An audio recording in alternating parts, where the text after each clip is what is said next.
Where are you, witch? Ah! I'll find you! The baby monitor crackled to life at 11:47 p.m., but it wasn't Riley crying. I sat up in my narrow bed above the garage, listening to the rhythmic creaking of bed springs from the main house below, Lena's bedroom. Our bedroom until 3 months ago when she decided I needed space to figure things out. The sounds weren't subtle, breathless moans. A man's voice I didn't recognize, grunting with satisfaction. My wife, soon-to-be ex-wife, was screwing someone in the bed we'd shared for 7 years, while our 4-year-old daughter slept down the hall. I grabbed the monitor's receiver, my hands shaking with rage I hadn't felt since Kandahar. The green LED pulsed with each thrust, each gasp, each whispered obscenity that drifted through the crackling speaker. "God, yes," Lena panted. "David never made me feel like this." The male voice chuckled. "Poor fool probably thinks you're grieving the marriage." I set the monitor down carefully, my army training kicking in. Assess, plan, execute. No emotional decisions, not yet. From my nightstand drawer, I pulled out the upgraded surveillance equipment I'd installed last week. Lena thought I was just playing with electronics like always. She had no idea I'd spent 2 tours learning how to gather intelligence on targets who wanted me dead. The laptop screen flickered to life, showing 4 camera feeds from inside the house: kitchen, living room, hallway. And the master bedroom, where my wife was riding a man I'd never seen before like her life depended on it. He was maybe 40, dark hair, expensive watch. Definitely not a random hookup. This had the look of something established, comfortable. They moved together like they'd done this before. Many times before. I screenshot his face, then closed the laptop. Tomorrow I'd run facial recognition through my old contacts at Fort Belvoir. Tonight, I needed to think. The affair itself didn't surprise me. Lena had been distant for months, working late, taking business trips that seemed to accomplish nothing. But hearing her mock me to her lover while our daughter slept 20 feet away, that crossed a line I didn't know existed. The baby monitor fell silent. I heard footsteps, then the front door opening and closing, car engine starting, gravel crunching as he drove away. I waited 15 minutes, then climbed down from the garage apartment and slipped inside through the kitchen door. The house smelled like Zex and expensive cologne. Lena's wine glass sat on the counter, lipstick stain on the rim. 2 glasses. In the living room, I found what I was looking for, a business card that had fallen behind the couch cushions. Reed Mathers, Financial Consulting. Silver embossed letters on cream cardstock. I memorized the details, then put it back exactly where I'd found it. Upstairs, I checked on Riley. She was sleeping peacefully, clutching her stuffed elephant. Her nightlight cast gentle shadows on walls covered with drawings we'd made together, stick figures of Daddy, Mommy, and Riley holding hands under a yellow sun. Those drawings felt like artifacts from another life now. Back in the garage, I opened my laptop again and searched for Reed Mathers online. LinkedIn showed a successful finance consultant with his own firm in Tyson's Corner. Divorced, no kids. The kind of smooth operator who wore $1,000 suits and drove a Porsche. The kind of man Lena had always said she found interesting. I was still staring at his photo when my phone buzzed with a text from Lena. "Hope I didn't wake you." Couldn't sleep, watched a movie downstairs. I typed back, "No problem. See you tomorrow for Riley's pickup. Of course. Love you. Love you." I stared at those words until they stopped meaning anything. Reed Mathers owned a firm called Pinnacle Financial, located in a glass tower that screamed success. His client list included several Fortune 500 companies, and, according to his website, he specialized in complex asset restructuring during life transitions. Like divorces. I spent the next morning upgrading my surveillance network. Military-grade directional microphones, motion-activated cameras, GPS trackers small enough to hide in a key fob. The equipment cost me $3,000, but I'd learned in Middle East that good intelligence was worth any price. Lena was at work, so I had free access to the house. I planted bugs in her car, her purse, her office at home. Each device was virtually undetectable, broadcasting to a secure server I'd set up in the garage. By noon, I was listening to her every conversation. The first breakthrough came at 2:15 p.m. Lena was on her cell phone, pacing around her home office like she always did when she was scheming. "Reed, we need to move faster," she said. "David's too calm about all this. It's making me nervous." "Relax." Reed's voice was smooth, confident. "The guy's a pushover. You said so yourself." That's what worries me. He should be fighting for custody, demanding answers. Instead, he just accepts everything. Maybe he knows he can't win. You got the better lawyer, the better income, and when we're ready to make our move about his mental state, don't talk about that on the phone. Right, sorry. Look, I'll be over tonight after he picks up the kid. We'll discuss strategy. Strategy. I smiled grimly as I recorded every word. That evening, I collected Riley for my court-mandated overnight visit. She hugged me tight at the front door, her small arms wrapping around my neck like she never wanted to let go. Daddy, why don't you live with us anymore? The question hit me like shrapnel. It's complicated, sweetheart. But I'll always be your dad, okay? That never changes. Lena appeared behind her, wearing a black dress I'd bought her for our anniversary last year. Have her back by 6 tomorrow. Of course. She kissed Riley goodbye, then looked at me with what she probably thought was sympathy. David, I know this is hard, but we're doing the right thing. For everyone. I'm sure we are. Something in my tone made her pause, but I was already walking away with Riley in my arms. We spent the evening at Chuck E. Cheese, then watched Disney movies until she fell asleep on my couch. I carried her to the small bedroom I'd set up, tucking her under blankets covered with cartoon princesses. While she slept, I monitored the feeds from the main house. Reed arrived at 9:30 p.m., carrying a bottle of wine and a folder full of documents. They settled in the living room, and I increased the gain on my microphones to catch every word. The psychiatric evaluation is the key, Reed was saying. We establish a pattern of instability, maybe some paranoia. Military PTSD is perfect, sympathetic but scary. David doesn't have PTSD. He doesn't need to have it, he just needs to appear to have it. A few strategically witnessed incidents, some concerned calls to your lawyer. And then what? Emergency custody hearing. We present evidence of erratic behavior, possibly dangerous to the child. You get full custody and his 49% of the company. I nearly dropped my headphones. My company. The electronics consulting firm I'd built from nothing after leaving the Army. Lena owned 49% through our marriage, but I'd never imagined she wanted to steal the rest. What about David himself? Lena asked. What about him? Once he's deemed unfit, he'll be lucky to get supervised visits. And his share of the company goes into court-ordered management. Guess who I'd recommend as the trustee? They laughed together, the sound cold and calculating. You've thought of everything, Lena said, moving closer to him on the couch. That's why you're paying me. Well, that and other services. The camera showed them kissing, hands roaming over expensive clothes. I watched my wife betray me in real time, planning to destroy my life while using my own surveillance equipment to do it. But I didn't feel rage anymore. I felt something colder, more focused. I felt ready. Nina Evans had always hated her sister. 2 years younger than Lena, Nina had spent her entire life watching their parents fawn over the successful daughter while she struggled through a bitter divorce and single motherhood. When I called her the next morning, she answered on the first ring. David, is everything okay? I need to see you. Today. It's about Lena. A pause. What did she do now? I'd rather explain in person. Can you meet me for coffee? I'll be there in an hour. Nina arrived at the Starbucks near my office looking exactly like Lena, but harder around the edges. Same dark hair, same green eyes, but where Lena had polished perfection, Nina wore her bitterness like armor. You look terrible, she said, sliding into the booth across from me. Thanks. I need your help with something. If it involves screwing over my sister, I'm listening. I showed her the photos from the surveillance cameras, Reed entering the house, the two of them in bed. The documents spread across the coffee table during their strategy session. Nina's face darkened as she absorbed the implications. That manipulative witch. She's actually trying to steal your company, among other things. What do you need me to do? I need someone they trust.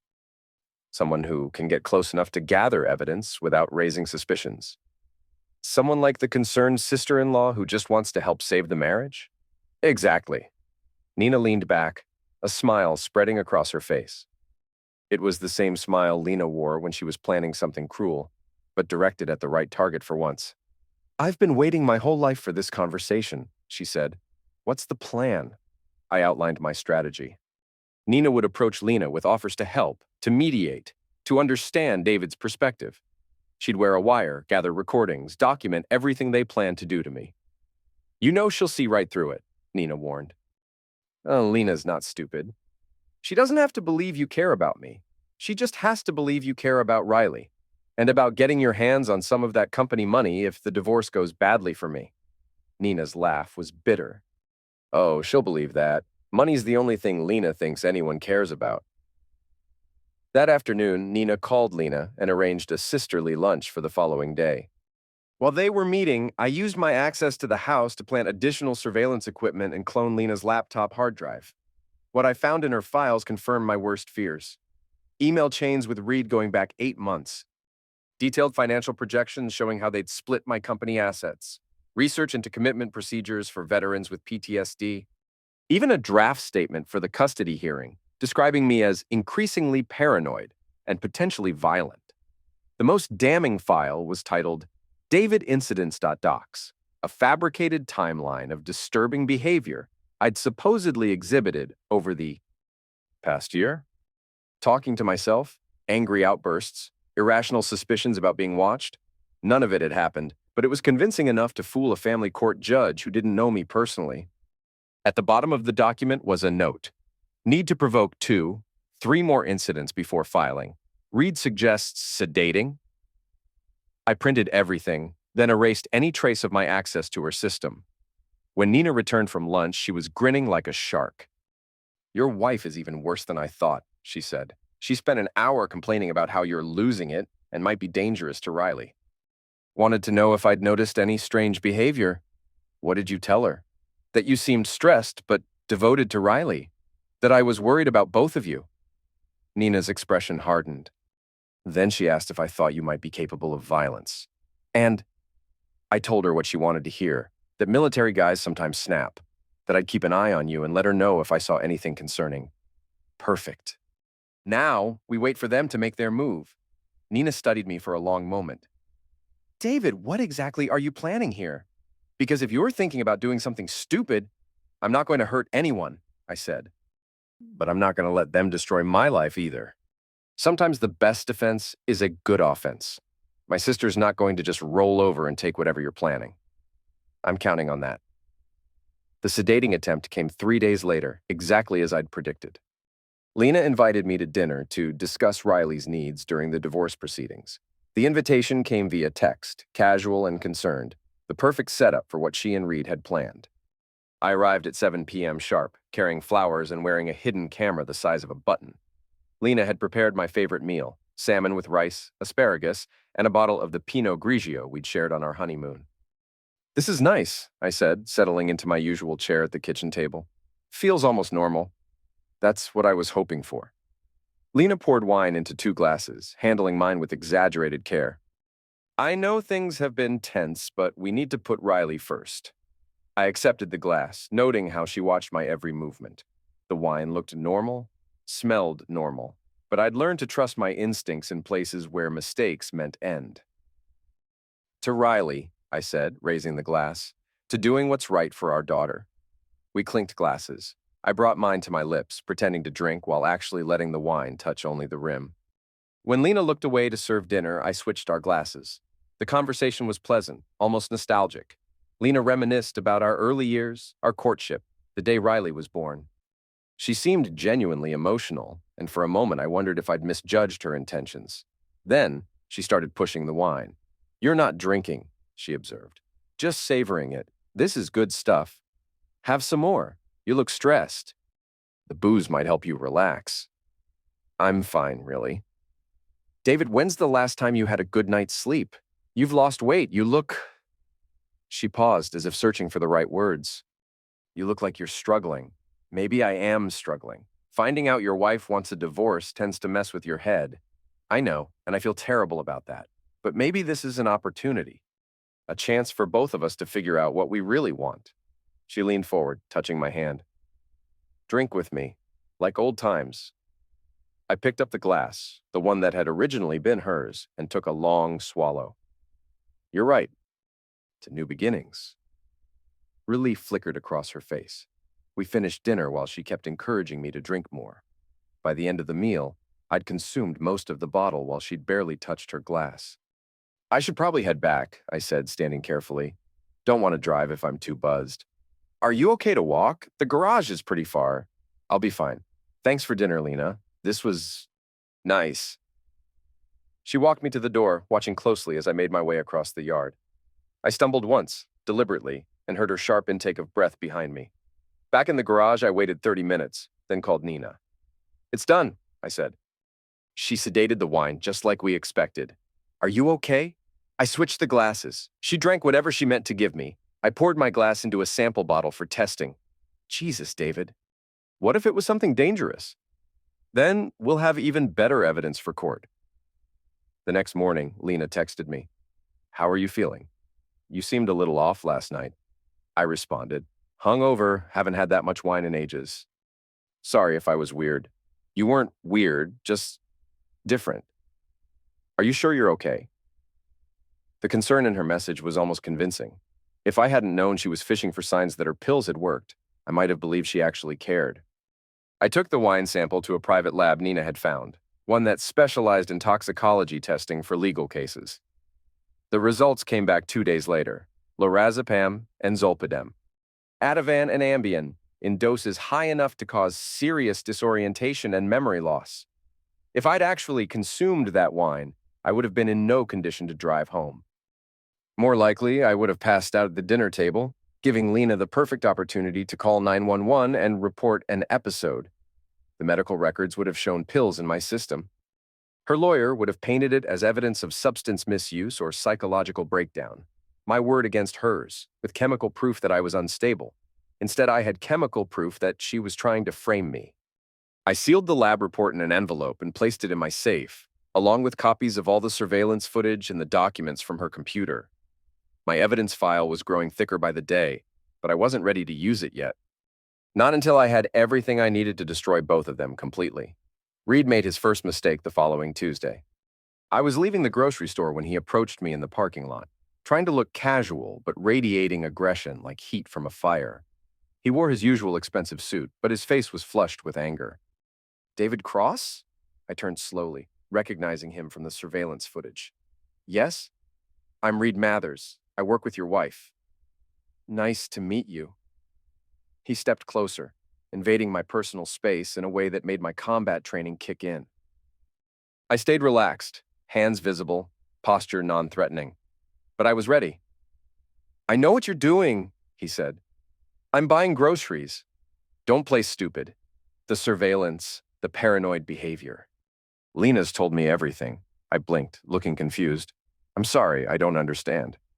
You're watching her, following her. It's maltreatment, and it needs to stop. I'm not following anyone. Are you feeling okay? His face darkened.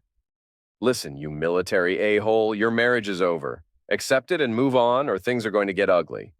Are you threatening me? I'm warning you, stay away from Lena. Stop with the stalker behavior. Focus on your own sad little life. I glanced around the parking lot, noting the security cameras mounted on light poles, perfect positioning to capture our entire conversation. I think there's been a misunderstanding, I said calmly. I'm not stalking anyone. I'm just trying to co-parent my daughter and get through this divorce like a civilized adult. Bullshit. You're obsessed with her. It's pathetic. Who are you exactly? Lena mentioned she was working with a consultant, but I'm more than a consultant. Reed's voice rose, attracting attention from other shoppers. I'm the man who's going to help her get away from your crazy ass. Okay, you seem upset. Maybe we should... He shoved me, hard enough to make me stumble backward into a parked car. The impact triggered the alarm, sending piercing wails echoing across the parking lot. Stay the hell away from her. I straightened, raising my hands peacefully. Look, I don't want any trouble. Then stay out of her life. He swung at me then, a wild haymaker that would have broken my jaw if I hadn't spent 2 years learning hand-to-hand combat from Army Rangers. I sidestepped the punch, grabbed his wrist, and used his momentum to spin him face first into the car door. Reed went down hard, splitting his lip on the metal door handle. Crimson red splattered on the white paint as he crumpled to the asphalt. By then, people were running toward us, store security, customers with cell phones, an off-duty cop who'd been shopping with his family. I stood over Reed with my hands raised, making sure everyone could see I wasn't attacking a man on the ground. "He swung at me," I said loudly. "I was just defending myself." Reed struggled to his feet, his expensive suit torn and bloodied. "You son of a witch!" "Sir, I need you to calm down," the off-duty cop said, placing himself between us. What happened here? This psycho attacked me. I remained calm, letting Reed's rage speak for itself. "Officer, this man approached me and started making threats. I tried to de-escalate, but he pushed me and then threw a punch. I defended myself minimally and stopped as soon as he was down. That's not what happened. Sir, you're bleeding and agitated. Do you need medical attention?" The security footage would back up my version of events. Multiple witnesses had seen Reed initiate physical contact. By the time the actual police arrived, it was clear who the aggressor had been. Reed refused medical treatment and declined to press charges, probably because his lawyer had warned him about attack and battery charges of his own. But the damage was done. I had his full name, his employer information, and video evidence of him publicly threatening me over my relationship with Lena. Best of all, I had him on record claiming to be more than a consultant in Lena's life. As I drove home, my phone rang. Lena's number. "David, what the hell happened? Reed called me from the hospital. He refused treatment when I saw him. He changed his mind." "Said you attacked him in a parking lot?" "Is that what he said?" "He said you've been following him, that you knew where he worked, where he lived. That you're becoming dangerous." I let the silence stretch out, then said quietly, "Lena, I've never seen that man before in my life. I don't know who he is or why he'd lie about me attacking him, but I have security footage that shows him threatening me and throwing the first punch. That's not..." He wouldn't. Maybe you should ask yourself why a business consultant would get so emotionally involved in your personal life that he'd confront your husband in a parking lot. Another silence. When she spoke again, her voice was smaller. "I'll talk to him. You do that. And Lena, next time your friend wants to have a conversation with me, maybe suggest he use words instead of his fists." I hung up before she could respond, then sat in my driveway grinning like a wolf. Strike one. Lena filed for emergency custody 2 weeks later. The motion claimed I was exhibiting increasingly erratic and potentially dangerous behavior, citing the unprovoked attack on Reed Mathers as evidence. Her lawyer had crafted a compelling narrative: combat veterans struggling with PTSD, paranoid episodes, violent outbursts against innocent civilians. If I hadn't known the truth, I might have been convinced myself. The hearing was scheduled for the following Monday. I arrived early, wearing my best suit and carrying a briefcase full of evidence that would destroy both of them. My lawyer, Janet Reese, was a former military attorney who understood exactly what we were dealing with. "You sure about this strategy?" she asked as we waited outside the courtroom. "Going on offense is risky. If the judge doesn't buy it, the judge will buy it because it's true, and I have proof." "Your evidence better be rock solid. Lena's lawyer is good. My evidence is better than good." It's devastating. Judge Patricia Hammond called court to order at 9 a.m. sharp. She was in her 50s, with steel gray hair and the no-nonsense demeanor of someone who'd seen every family court horror story imaginable. Lena's lawyer, Michael Torres, presented his case with theatrical precision. He painted me as a man coming apart at the seams, dangerous to my own daughter, held together only by the military discipline that was itself becoming a liability in civilian life. "Your Honor," Torres said, "Mr. Cross's behavior has escalated dramatically over the past month. The attack on Mr. Mathers was captured on security cameras, showing a trained butcher using military combat techniques against an unarmed civilian. He showed the footage, edited to start just as Reed pushed me and ending with Reed on the ground. Without context, it looked damning. Mrs. Cross fears for her daughter's safety," Torres continued. "She's documented instances of paranoid behavior, substance misuse, and increasingly erratic decision-making. We're not asking the court to terminate Mr. Cross's parental rights, merely to protect Riley until he can get the help he clearly needs." When it was my turn, Janet stood and smiled politely at the judge. "Your Honor, Mr. Torres has presented a compelling fiction. Unfortunately for his client, fiction doesn't hold up well against facts." She activated the courtroom's video system and loaded the complete parking lot footage, starting from Reed's initial approach. The judge watched in silence as Reed threatened me, initiated physical contact, and threw the first punch. As you can see, Your Honor, Mr. Cross was the sufferer of attack, not the perpetrator. He defended himself minimally and ceased all aggressive action the moment Mr. Mathers was neutralized. This is textbook de-escalation training in action. Torres objected, but the judge waved him off. She was studying the screen intently, watching Reed's aggressive approach and my calm responses. Furthermore, Janet continued, we have evidence that Mr. Mathers is not merely a business associate of Mrs. Cross, but her romantic partner, and that both of them have engaged in a conspiracy to defame Mr. Cross's character and steal his business assets. She presented the surveillance footage of Reed entering and leaving Lena's house, the audio recordings of their planning sessions, and the lab report showing Lena had sedated wine she'd served me. The courtroom fell silent as the judge absorbed the implications.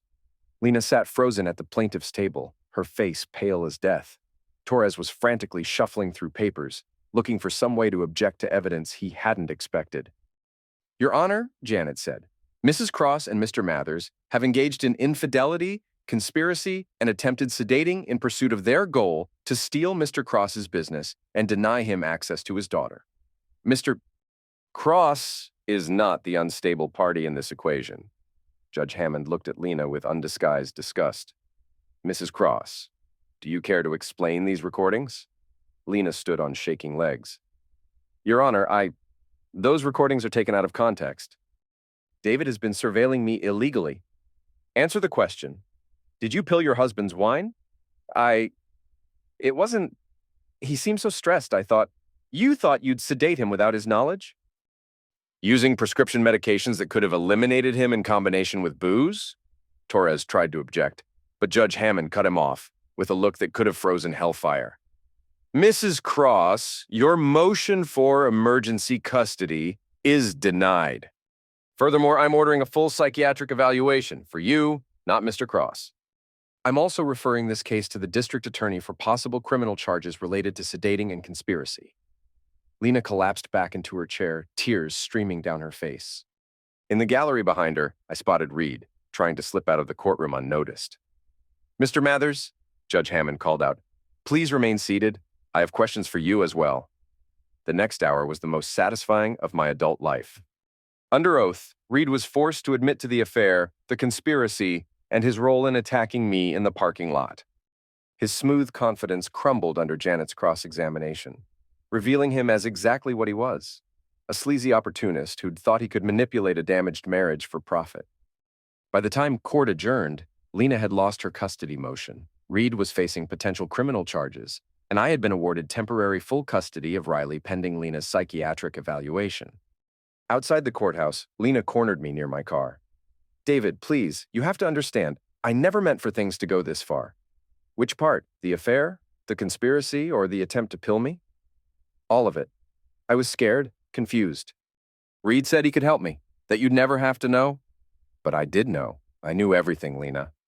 Every lie, every betrayal, every moment you spent mocking me to your lover while our daughter slept in the next room. She was sobbing now, mascara running down her cheeks like black tears. I'm sorry. I'm so sorry. Can't we work this out? For Riley? I looked at her for a long moment. This woman I'd loved enough to marry, to start a family with, to trust with my heart and my future. All I felt now was cold satisfaction. No, I said. We can't. I got in my car and drove away, leaving her standing alone in the courthouse parking lot. Strike two. Nina's call came 3 days after the custody hearing. You need to hear this, she said. Lena's planning something desperate. I was picking Riley up from preschool, watching her run toward me with a painting she'd made in art class. A house with 2 stick figures, Daddy and Riley, standing under a yellow sun. What kind of desperate? She thinks you've hidden assets somewhere. Documents, money, something she can use to get back at you. She wants me to help her search your place. When? Tomorrow night. She's convinced you keep important papers in the garage, locked away somewhere. She thinks if we can find evidence of hidden income or offshore accounts, she can reopen the custody case. I buckled Riley into her car seat, thinking fast. What did you tell her? That I'd think about it, David. She's not thinking clearly. The psychiatric evaluation has her rattled, and Reed's lawyer dropped him after the hearing. She's lashing out. Perfect. Tell her you'll do it. What? Tell her you'll help her break into the garage. Set it up for tomorrow night around 11. Make sure she brings Reed. David, that's breaking and entering. Felony charges. Only if they actually take something. And only if they get caught. Nina was quiet for a moment. What are you planning? Insurance. One more piece of evidence to make sure they can never come back at me or Riley. This is dangerous. If something goes wrong, nothing will go wrong. Trust me. That evening, I prepared the garage like a stage set. I placed a locked file cabinet in plain view, filled with fake financial documents that suggested hidden assets worth hundreds of thousands of dollars. I also prepared a manila envelope labeled Insurance, Confidential, containing fabricated correspondence with offshore banks. Then I set up cameras in every corner and tested the audio recording equipment 3 times. At 10:45 p.m. the next night, I watched from my apartment window as Lena's car pulled into the driveway. She got out nervously, looking around like she expected police to emerge from the bushes. Reed emerged from the passenger seat, carrying what looked like lock-picking tools. Nina met them at the garage door, wearing dark clothes and a guilty expression that was probably only half-acting. "Are you sure about this?" Nina asked loudly enough for my microphones to catch. "We need to know what he's hiding," Lena replied. "If David has been concealing assets during the divorce, I have a right to know. This feels wrong." "What feels wrong is him destroying my life while pretending to be the sufferer," Reed said. "He's got money hidden somewhere. Rich guys always do." They forced the door, not difficult since I'd left it deliberately easy to break. I watched on my monitors as they entered with flashlights, scanning the space like burglars. "There," Lena said, pointing at the file cabinet. "That's new. He never had a locked cabinet before." Reed went to work on the lock while Nina played lookout. It took him less than 5 minutes to get it open. "Jesus Christ," he breathed, pulling out the fake documents. "Look at this. Cayman Islands account, Swiss bank deposit records. This son of a witch has been hiding millions." "Are you serious?" Lena snatched the papers from his hands, scanning them by flashlight. "These fool. While I was working 60-hour weeks, he was stashing money overseas. This changes everything," Reed said. "Your lawyer can reopen the divorce settlement, probably get criminal charges filed for asset concealment." They spent another 20 minutes photographing documents and searching for more evidence. Nina played her role perfectly, expressing shock and outrage at my supposed deception while documenting everything on her phone. Finally, they prepared to leave, Reed stuffing some of the fake documents into his jacket. "We should put everything back," Nina said. "If he realizes we were here, let him realize it," Lena said. "I'm done being afraid of David Cross. Besides," Reed added, "by the time he figures out what we took, it'll be too late. Your sister's going to own his heir." They left laughing, convinced they'd just discovered the evidence that would destroy me in court. I waited until their car disappeared down the street, then called Janet Reese. "I need you to file a police report," I said. "Breaking and entering, theft of documents, conspiracy." "What documents did they actually take?" "Nothing real, but they don't know that. And I have video of them admitting they broke in to steal evidence for a court case." "David, you set them up. I gave them the opportunity to make a choice. They chose to commit felonies." Janet was quiet for a moment. "You're a scary man when you're angry." "No," I said, watching my daughter sleep peacefully in the next room. "I'm a thorough man when my family's threatened." The police arrested Lena and Reed at 6 a.m. the next morning. I watched from my kitchen window as 2 patrol cars pulled into the driveway, their red and blue lights painting the early dawn in garish colors. Detective Sarah Chen, a friend from my Army days who now worked white-collar crime, led the arrest team. Lena answered the door in her bathrobe, hair disheveled from sleep. I couldn't hear the conversation, but I could see her face change from confusion to shock to terror as Chen explained why they were there. Reed tried to run. He bolted from the back door as officers approached the front, sprinting across the yard in his underwear like a man possessed. He made it maybe 50 yards before a K-9 unit brought him down in the neighbor's flower bed. By 7 a.m., both of them were in custody, charged with breaking and entering, theft, and conspiracy. The documents they'd stolen were evidence of their intent to commit fraud, even though the financial information was fabricated. My phone rang as the police cars pulled away. "David!" Lena's voice was small, frightened. She was using her one phone call from jail. "I'm here. They say we stole documents from your garage, but that's impossible." Those papers showed you were hiding money from me. Why would you report theft of evidence that makes you look guilty? I let the silence stretch out, savoring the moment. Because the documents are fake, Lena.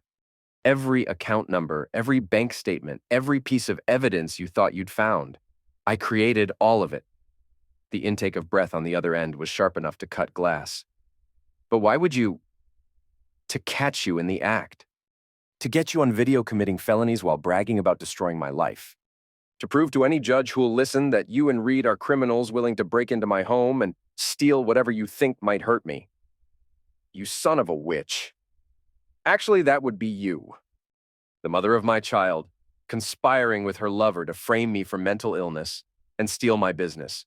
My mother, by contrast, was a saint. David, please, I can explain. You don't need to explain anything. I heard it all already. Every plan, every scheme, every moment you spent mocking me while plotting to destroy my life. I've been recording you for months, Lena.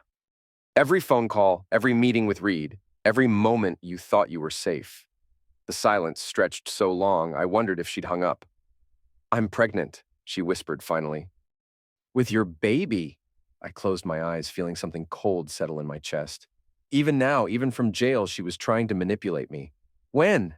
About 6 weeks. I found out right before everything fell apart. Whose baby is it really, Lena? Mine or Reed's? Because according to my surveillance footage, you've been screwing him for at least 8 months. It's yours. I know it is. The timing means nothing. DNA will tell us everything we need to know. David, if I'm carrying your child, then I'll love that child completely, and I'll make sure he or she never grows up thinking it's acceptable to lie, cheat, steal, and betray the people who trust you. Please. I made mistakes, but we can fix this. For the baby. For Riley. I thought about Riley sleeping peacefully upstairs while her mother was arrested for trying to destroy her father's life. I thought about the child Lena might be carrying, and whether I could raise 2 kids alone while their mother served time in prison. No, I said finally. We can't fix this. You made your choices, Lena. Now live with them. I hung up before she could respond. Reed's business collapsed within a week. The IRS audit I'd triggered through anonymous tips revealed massive tax evasion and client fraud spanning 3 years. His Pinnacle Financial had been operating essentially as a Ponzi scheme, using new investor money to pay returns to earlier clients while Reed skimmed profits for his lifestyle. The federal charges made his local breaking and entering case look like a parking ticket. I sat in Halloran's office, watching news coverage of federal agents carrying boxes out of Reed's glass tower. My old friend leaned back in his chair, grinning like a man who just watched his favorite team win the Super Bowl. You know what the beautiful part is? Halloran said. We didn't even have to fabricate anything. The fool really was running a scam. We just pointed the feds in the right direction. How long will he get federal financial fraud with the amount of money involved? He's looking at 15 to 20 years minimum.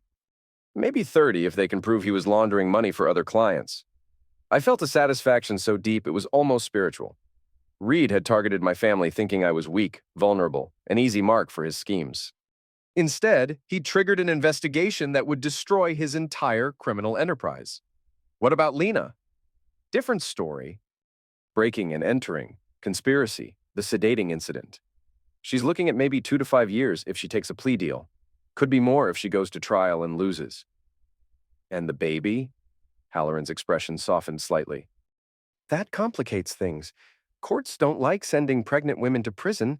She might get house arrest until after the birth, then serve her sentence. DNA test? Already ordered. Results should be back next week. I nodded, staring out the window at the city where I'd built my life, my business, my family. Everything Lena and Reed had tried to destroy was still standing. Everything they built their plans on had crumbled to dust. You okay? Halloran asked. You've been pretty quiet through all this. Just thinking about what comes next. What do you want to come next? I considered the question. 6 months ago, I'd been a husband and father living what I thought was a stable, predictable life. I trusted my wife, believed in our marriage, assumed we wanted the same things for our family. Now, I knew better. I want Riley to grow up safe and loved, I said finally. I want my business to succeed. I want to never again be naive enough to trust someone who's actively planning to destroy me. That's not much of a life philosophy. It's a survival philosophy, and survival comes first. Halloran studied me for a long moment. You know, David, you've got a real talent for this kind of thing. Strategic thinking, long-term planning, staying calm under pressure. Ever think about changing careers? Not really. I could use someone like you. Private investigation, corporate security, asset recovery. The pay's better than electronics consulting, and the work would suit your particular skill set. I thought about it. There was something appealing about helping other people who'd been betrayed, manipulated, or victimized by those they trusted most. Something satisfying about using my abilities to level playing fields that had been tilted by lies and deception. Let me think about it. Take your time, but remember, you're good at this, David. Better than good. Some people spend their whole lives never knowing what they're truly capable of. That evening, I picked Riley up from her grandmother's house. Nina was watching her while I dealt with the legal proceedings. She ran to me with her usual enthusiasm, wrapping her small arms around my legs like she never wanted to let go. "Daddy, look what I made." She showed me a drawing of our family, Daddy, Riley, and Aunt Nina standing in front of a house. No mommy in the picture. "It's beautiful, sweetheart. Should we put it on the refrigerator?" "Yes, and Daddy? Aunt Nina says Mommy went away for a while." I knelt down to her level, looking into eyes that were exactly like mine. "That's right. Mommy made some bad choices, and now she has to stay somewhere else until she learns to make better ones. Like time out? Like time out for grown-ups. Will she come back?" I thought about how to answer that. Lena would eventually be released from prison, assuming she was convicted. She'd probably have visitation rights with Riley, supervised at first. The baby, if it was mine, would complicate everything. But Riley would never again live in a house where her mother was plotting to destroy her father. Never again go to sleep while adults in the next room planned betrayals and violence. Never again be used as a pawn in someone else's game. I don't know, sweetheart, but you'll always have me and Aunt Nina and everyone who loves you. That's never going to change. Promise? Promise. She hugged me tight, and I closed my eyes, breathing in the scent of her shampoo and feeling her small heart beating against my chest. This was what mattered. This was what I'd fought for. Everything else was just noise. I arranged to see Lena one last time before her sentencing. The county jail's visiting room was exactly what you'd expect. Gray concrete walls, fluorescent lighting, the smell of industrial disinfectant trying to mask human desperation. I sat at a metal table, waiting, while other inmates met with lawyers, family members, and friends who still believed in them. Lena entered wearing an orange jumpsuit that made her skin look sallow and drawn. She'd lost weight, and her usually perfect hair hung limp around her shoulders. Prison wasn't kind to women who were used to luxury. She sat across from me without speaking, her green eyes studying my face like she was looking for some crack in my composure. "You look good," she said finally. "Rested. I'm sleeping better lately." "I bet you are." Her voice carried a bitterness I'd never heard before. "Got everything you wanted, didn't you? The house, Riley, my reputation destroyed. I got justice. There's a difference." "Justice?" She laughed, a sound like breaking glass. "You destroyed my life over a stupid affair. Men cheat all the time, David. It doesn't usually end with federal prison." "You didn't just cheat, Lena. You conspired to steal my business, frame me for mental illness, and take my daughter away from me. The affair was just the appetizer. I was scared. You're not exactly easy to live with, David. All that military intensity, the way you watch everything, analyze everything. I felt like I was married to a spy. Maybe you should have divorced me instead of trying to destroy me. I tried the normal way first. But your lawyer was better than mine, and you had all those connections from the army. I needed an edge. So you found Reed. Reed found me. He said he could help, that he'd handled cases like this before. Men who used their military training to intimidate their wives, hide assets, manipulate custody proceedings. I studied her face, looking for signs that she believed her own revisionist history. And it never occurred to you that a man willing to help you frame your husband might not be the most trustworthy person to build a relationship with? Reed loved me. Reed was using you. Just like he used his other clients, the ones whose money he stole to fund his lifestyle. You were another mark, Lena. Another woman with assets he could access through manipulation and lies. Something flickered in her eyes. Doubt, maybe, or the first recognition of how completely she'd been played. "The baby is yours," she said suddenly. "The DNA test proved it." "I know. So what happens now? I'm going to prison for 3 years minimum." "Are you going to let me see my children when I get out?" I'd been dreading this conversation for weeks, weighing the welfare of my children against my own desire for revenge. Riley would grow up with questions about her mother. The new baby would need to know where he came from. But they'd also need to be protected from someone who'd proven she was willing to destroy innocent people to get what she wanted. "Supervised visitation," I said finally. "Once a week, 2 hours with a court monitor present, no overnight stays, no time alone with either child until you've completed psychological counseling and proven you're not a threat to their well-being. That's not enough. They're my children, too. You should have thought about that before you tried to frame me for mental illness and steal my business." "David, please. I made mistakes, but I'm still their mother." "Riley loves me." "Riley loves the woman she thought you were. The woman who read her bedtime stories and made her breakfast. Not the woman who was planning to destroy her father while she slept in the next room." Lena's composure finally cracked. Tears ran down her face, carving tracks through makeup she'd probably applied in the hope of looking sympathetic.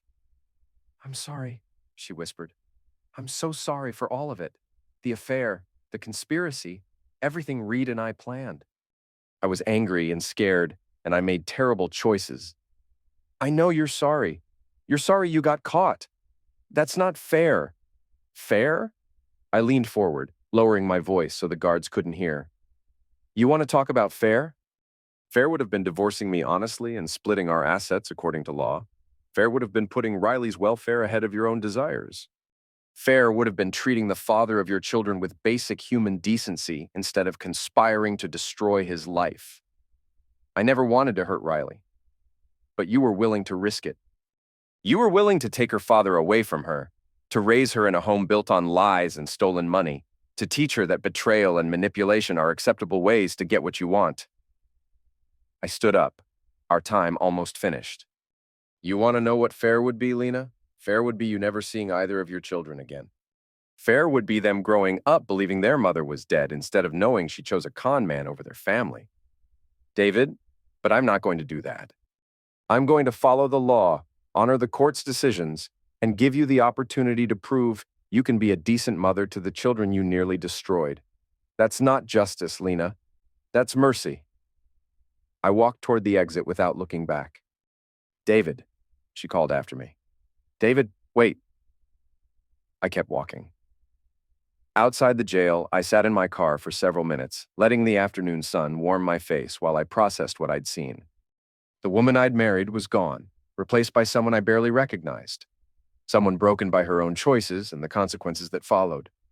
I felt no satisfaction in her suffering, no joy in her tears. I felt nothing at all. Maybe that was its own kind of victory. 6 months later, I held my son for the first time. Michael David Cross weighed 7 pounds, 2 ounces, and had my dark hair and Lena's green eyes. The nurse placed him in my arms while Lena recovered from the cesarean section, still groggy from anesthesia and the reality of giving birth while serving a federal prison sentence. "He's beautiful," Nina said, standing beside me in the hospital room. She'd been my constant support through the pregnancy, helping with Riley, attending doctor's appointments, and serving as my advocate when the legal system became too complicated to navigate alone. "He looks like Riley did as a baby. Same stubborn chin." I studied my son's face, this innocent child who'd been conceived during the worst period of my marriage and born into the wreckage of his parents' war. He had no idea that his mother was a federal prisoner, that his father had systematically destroyed the lives of everyone who'd threatened his family, that his very existence was evidence of betrayal and manipulation. All he knew was warmth, comfort, and the sound of a voice promising to protect him. "What are you thinking?" Nina asked. "That he deserves better than the circumstances of his birth. He's got you. That's better than most kids get." Lena stirred on the hospital bed, her eyes focusing slowly on the scene across the room. "David, is that—" "Your son," I said, not moving from where I stood. "Michael, can I hold him?" I looked at the prison guard stationed by the door, then back at Lena. She was handcuffed to the bed rail, barely conscious from surgery, no threat to anyone. But she was also a woman who'd tried to destroy my life and steal my business. Still, she was his mother. I carried Michael to her bedside and carefully placed him in her arms, making sure the handcuffs didn't interfere.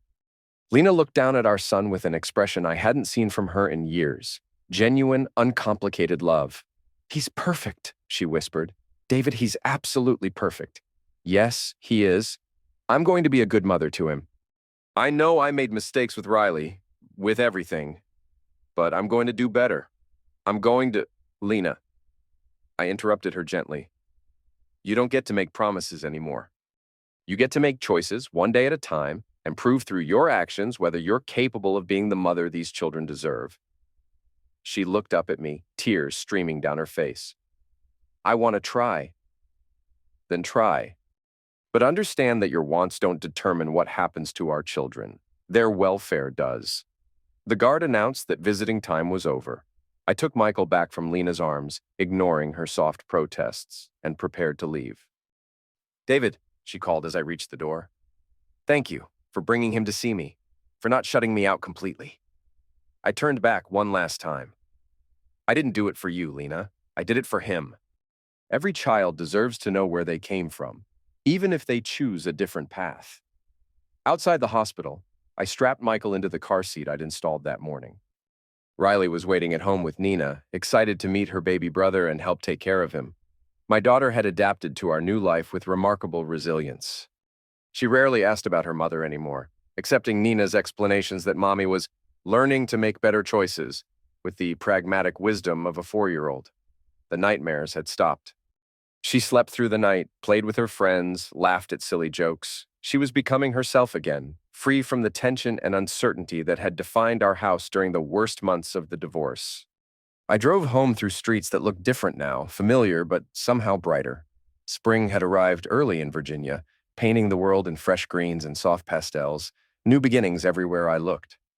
At home, Riley met us at the door, bouncing with excitement. "Is that him? Is that my baby brother?" "This is Michael," I said, kneeling down so she could see him clearly. "He's very small and very tired, so we have to be gentle." "He's so little. Can I hold him after dinner? Right now he needs to sleep." I settled Michael in the crib I'd set up in my bedroom, watching him sleep with the kind of contentment I thought was lost forever. Nina appeared in the doorway, carrying 2 cups of coffee. "How are you feeling?" she asked. "Like a father of 2. "That's not what I meant." I accepted the coffee and considered her question. How did I feel? Satisfied that justice had been served? Sad that my children would grow up in a broken family? Angry that Lena's choices had created this situation? "I feel responsible," I said, finally, "for making sure they never have to pay for their parents' mistakes." "And Lena? How do you feel about her?" I thought about the woman I'd seen in the hospital bed, holding our son with genuine love while handcuffed to the rail. She was the mother of my children, the woman I'd once loved enough to marry, the person who'd betrayed me more completely than I'd thought possible. "I feel nothing," I said, "and that's exactly how I want it." Nina nodded. "That's probably healthy. It's honest. Same thing in your case." 2 years later, I stood in my new office, looking out at the Potomac River while my secretary scheduled appointments with clients who needed someone capable of finding the truth. In situations where everyone was lying, cross-security consulting had grown beyond my expectations. Corporate espionage cases, asset recovery for divorce attorneys, background investigations for companies that couldn't afford to hire the wrong people. Halloran had been right. I had a talent for this work, and it paid considerably better than electronics repair. More importantly, it gave me purpose. Every case was another chance to help someone who'd been betrayed, manipulated, or victimized by people they'd trusted. Every successful investigation was proof that truth could prevail over deception if you were willing to work hard enough to find it. My phone rang, Nina's number. "David, you need to get to the school. There's been an incident with Riley." I was in my car before she finished the sentence, racing through downtown traffic with the kind of focused urgency I'd learned in combat zones. My daughter was the center of my world now. Everything else was secondary. I found Riley in the principal's office, sitting in a chair that was too big for her 6-year-old frame. Her eyes were red from crying, but her jaw was set with stubborn determination that reminded me of myself. What happened? I asked the principal, Mrs. Chen. Riley got into a fight with another student. She kicked him pretty hard, gave him a leaking nose. I knelt down beside my daughter's chair. Riley, what happened? Tommy said my mommy was in jail because she's a bad person. He said that makes me bad too. My heart clenched. What did you do? I told him that wasn't true. That mommy made bad choices, but she's not a bad person, and I'm not bad either. But he kept saying it, so I kick him. Violence isn't the answer, sweetheart. I know. But I got really mad, and I couldn't think of what else to do. Mrs. Chen cleared her throat diplomatically. Mr. Cross, we understand Riley's been through a difficult time. But we can't tolerate physical violence, regardless of the provocation. I understand. What's the punishment? Suspension for the rest of the week. And we'd like to arrange some counseling sessions to help Riley develop better conflict resolution skills. I nodded, then looked at my daughter. Riley, do you understand why kicking Tommy was wrong? Because it hurt him. And because there were better ways to handle it. That's right. What could you have done instead? Told the teacher, or walked away, or used words to explain why he was wrong. Good. Are you sorry you kick him? She considered this with the seriousness of a child who'd learned that words had consequences. I'm sorry I hurt him, but I'm not sorry I stood up for our family. Despite the circumstances, I felt a surge of pride. Riley was learning to defend herself and the people she loved, even if her methods needed refinement. We'll work on better ways to stand up for our family, I said. Ways that don't involve punching people. Okay, Daddy. That evening, after Riley was asleep, I called Lena at the federal facility where she was serving her sentence. We'd established a routine of weekly phone calls so she could maintain some connection with the children. I heard about the fight, she said.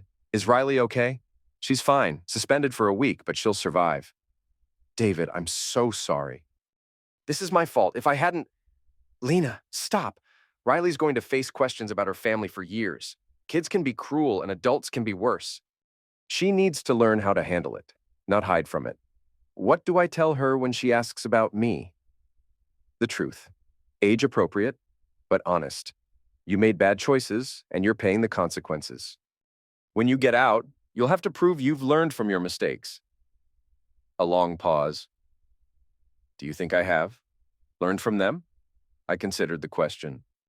Through our phone calls and supervised visits, I'd watched Lena change over the past 2 years. Prison had stripped away her entitlement and forced her to confront the reality of her choices. She'd completed obsession counseling despite never having a substance misuse problem, taken parenting classes, earned her GED equivalency even though she'd already had a college degree. Maybe she was genuinely trying to become a better person. Maybe she was just going through the motions to improve her chances at early release. I think you're trying, I said finally. Whether that's enough remains to be seen. I want to be the mother they deserve. Then be that person. But understand that wanting it isn't enough. You have to prove it every day for the rest of their lives. I will. I promise. I hung up without responding to her promise. Lena's promises had lost their meaning long ago. Later that night, I checked on both children. Michael was sleeping peacefully in his crib, a 2-year-old bundle of energy who looked exactly like I had at that age. Riley was curled up with her stuffed elephant, her face peaceful in sleep. They were healthy, happy, safe. They lived in a house free from lies, manipulation, and betrayal. They had a father who would die before letting anyone hurt them, and an aunt who loved them unconditionally. It wasn't the family I'd planned to build when I married Lena 7 years ago, but it was a good family, an honest family, a family built on truth instead of convenient deceptions. I walked out to the garage apartment where this had all begun, looking up at the windows of the main house where my children slept. The baby monitor on my belt was silent. No strange noises, no betrayals echoing through the night. Just peace. I thought about Reed Mathers, now serving 15 years in federal prison for financial fraud. About Lena, learning to live with the consequences of her choices. About the man I'd been before I discovered their conspiracy, naive enough to trust without verification. That man was gone, replaced by someone harder, more cautious, more capable of protecting the people who mattered most. The transformation had cost me my marriage, my faith in love, my ability to trust without reservation, but it had saved my children. In the end, that was the only calculation that mattered. I walked back to the house, locked the doors, and set the security system. Tomorrow, I would take Riley to school and explain to her teachers why her suspension was actually a learning opportunity. I would drop Michael off at daycare and go to work helping other people navigate their own betrayals and deceptions. I would build a business and a reputation based on finding truth in situations where everyone was lying.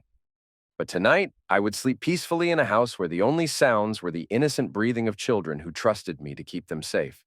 Some things you don't forgive, you just survive them better. The end.